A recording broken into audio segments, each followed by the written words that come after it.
Du 15 au 21 janvier, les 12 coups de midi se mettent à l'heure de l'opération Pièce jaune. Découvrez ce qui vous attend dans cette semaine spéciale placée sous le signe de la solidarité. CIST, une opération qui tient à cœur à TF1.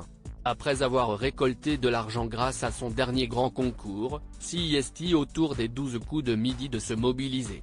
Du lundi 15 au dimanche 21 janvier, l'émission quotidienne de la Une permettra à l'opération Pièce jaune de récolter de l'argent. 25 000 € par jour seront mis en jeu dans l'émission animée par Jean-Luc Reichmann. Pour que cette somme soit allouée à l'association, il faudra compter sur le maître de midi et donc sur le jeune Emilien, présent dans le programme depuis plus de 100 jours. Les 12 coups de midi, le chèque donné aux pièces jaunes dépendra des bonnes réponses données par le maître de midi. Double pression pour le maître de midi. En plus de devoir assurer sa place dans l'émission quotidienne, le champion du jeu de la Une doit se montrer performant pour lui et pour l'association.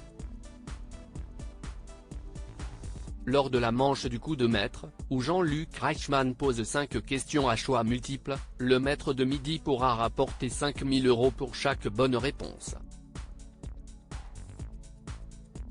Au terme de la semaine, les 12 coups de midi pourront donc reverser jusqu'à 175 000 € à l'association parrainée par Didier Deschamps. Ce lundi 15 janvier, Brigitte Macron et Anne Barrère, présidente et vice-présidente de la Fondation des hôpitaux, seront présentes sur le plateau. Cette dernière viendra l'ultime jour de la semaine afin de récupérer la somme donnée aux pièces jaunes. Les 12 coups de midi, mais où s'arrêtera donc le maître de midi Emilien ? À l'heure où débute la semaine spéciale consacrée aux pièces jaunes, le champion du jeu reste encore Emilien. Et rien ne résiste à l'étudiant en histoire. Il avait déjà terminé 2023 de la plus belle des manières en remportant sa 4e étoile mystérieuse le 30 décembre.